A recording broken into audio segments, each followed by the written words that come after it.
Hello and welcome to our presentation in which we will be discussing strategy and management accounting applied to a Singapore Airlines and Tiger Airways case study. In this presentation, we will be discussing four main areas. Firstly, we will outline the strategy each airline, Singapore Airlines and Tiger Airways, use according to Porter's typology. Secondly, we will be discussing the main competitive advantages and how these are related to their product and service range, their hiring and buying decisions, and marketing and pricing. And we will see how all of these are coordinated. Thirdly, we will be mentioning the key drivers and how these companies keep their cost control. And finally, we will be discussing the main cost concepts and the part the cost accountant plays in each of them. Before we start, we want to give you a brief introduction or some background information about the topic. Singapore Airlines Limited is the group under which Singapore Airlines and Scoot operate. Tiger Airlines, which we presented before, has been operating under the Scoot brand since 2017. Nowadays, however, Scoot is a subsidiary airline of Singapore Airlines and Tiger Airways is known as Scoot. Also, Scoot operates as the low-cost airline in their group, which has allowed the group as a whole to get to two targets: the people who want lower prices and those who are willing to pay a higher prices for another type of service.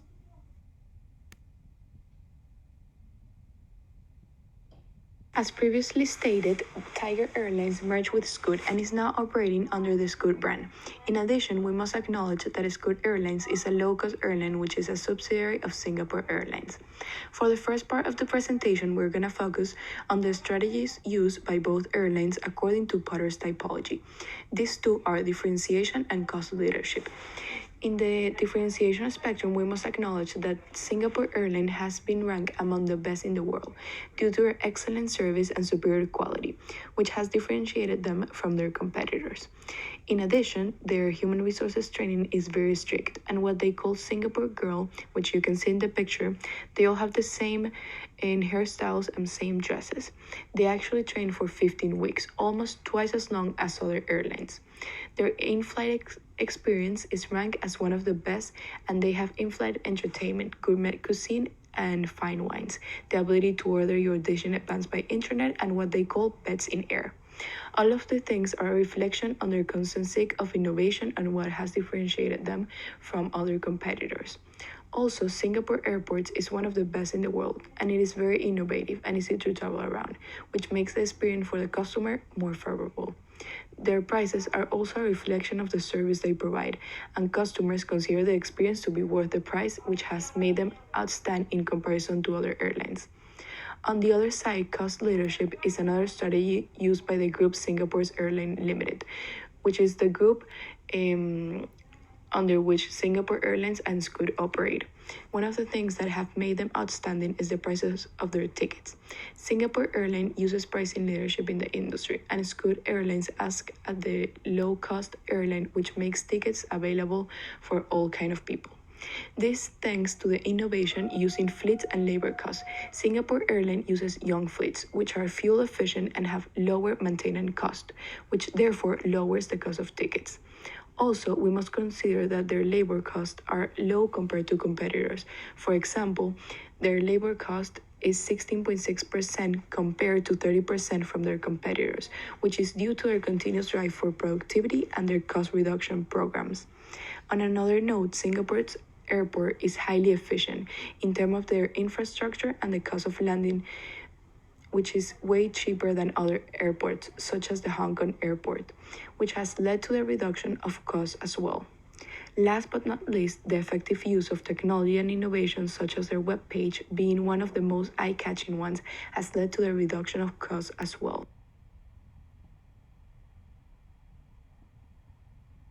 So Singapore Airlines' main competitive advantages can be divided into 5 areas. In terms of service design, Kaizen or continuous improvement is very enshrined into the organization. They have a value proposition of maximizing passengers' experience on flight as well as during bookings. They accept nothing but excellence And so in this sense, they are very customer oriented. Then innovation and technology is also a fundamental advantage, as they foster employee contributions through programs such as Staff Ideas in Action and incentivize them for their rewards for their ideas.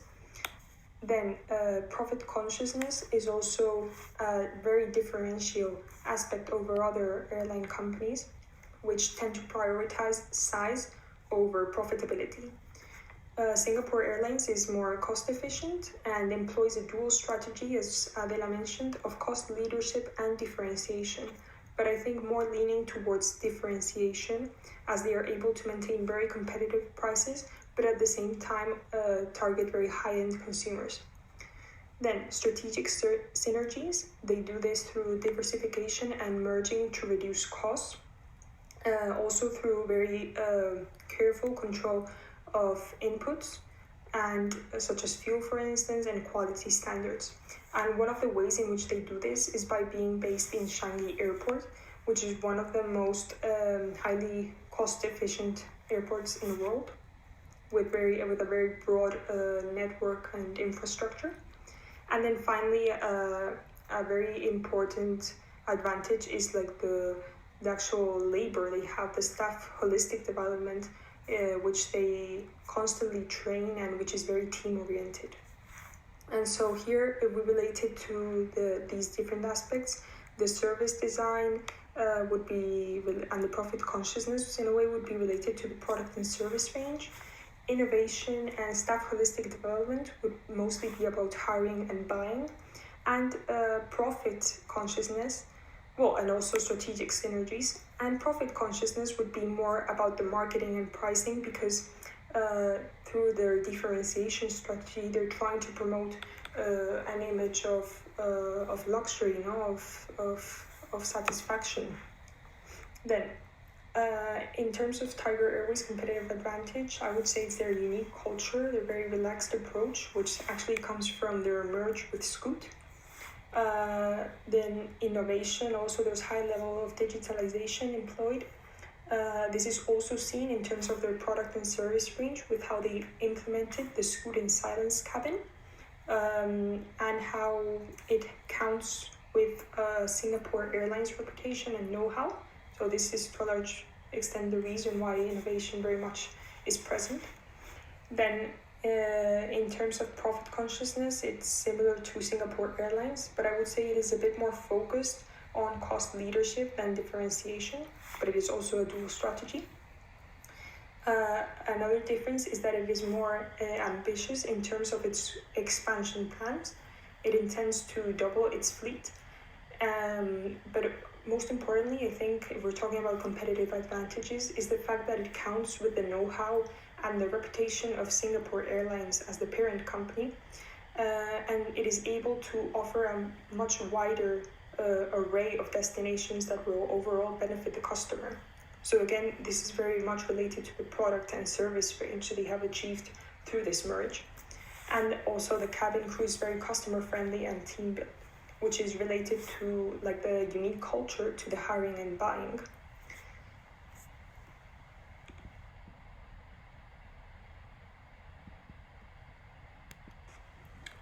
Okay, so after the great first part of my colleagues, I'm now going to discuss the next part of our presentation.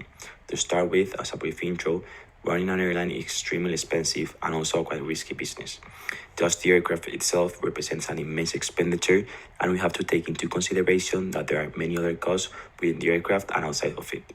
Furthermore, it is expected that the cost of the aircraft maintenance will be increasing in the next few years, while at the same time competition is increasing, meaning that ticket prices are in decline. And even more if we take into consideration the actual COVID-19 crisis.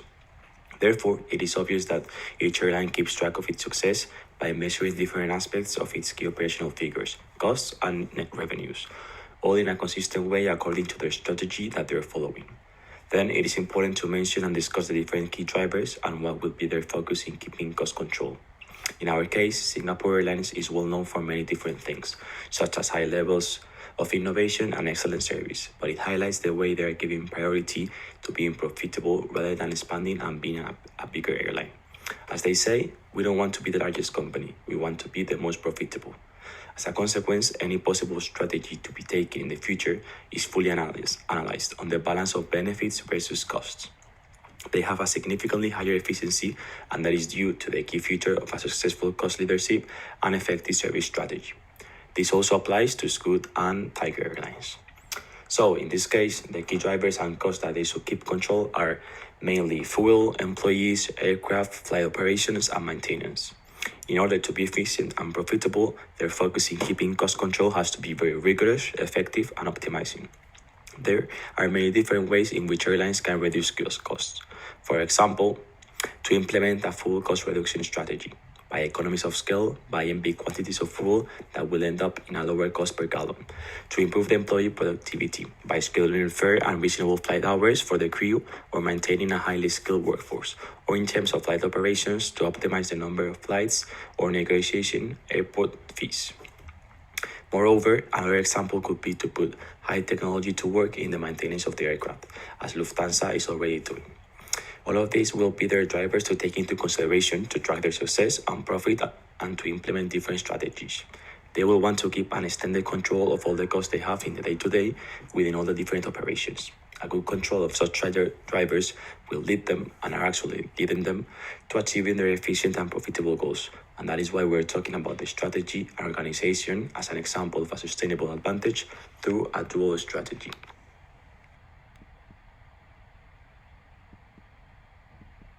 There are two main distinctions in the types of costs for an airline.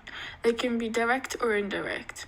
Direct manufacturing costs are costs applied to the production of a specific good or service. These are in turn divided into direct labor, direct materials, and manufacturing overhead. Indirect manufacturing costs are expenses and cannot be traced back to the cost objects. These can be rent, utilities, and general office expenses. Examples of direct costs for airlines are flight crews, fuel costs, landing fees, baggage and cargo at airports, meals, flight attendants, and in-flight services. While examples for indirect costs are maintenance, depreciation of the aircraft, ticketing fees, travel agency commissions, and advertising.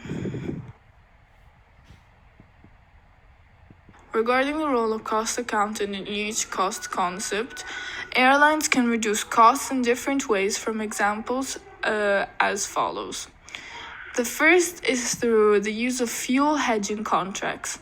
These assure a fixed price for fuel over a period of time, which could be highly beneficial if there were to be an increase in fuel price in the market, as the airline would be locked paying a lower previously accorded price. This could also, therefore, save money to the airline over time. The second way is by having transparency in their finances. If all information is recorded and stored, the airline business could review and work to improve their profits as well as reduce costs. Thirdly, airline companies could aim to negotiate airport fees or even pick smaller airports on the outskirts of big cities, as costs there are lower.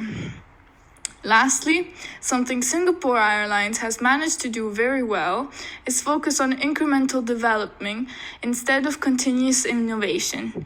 This is because development comes at a lower cost overall than continuous innovation.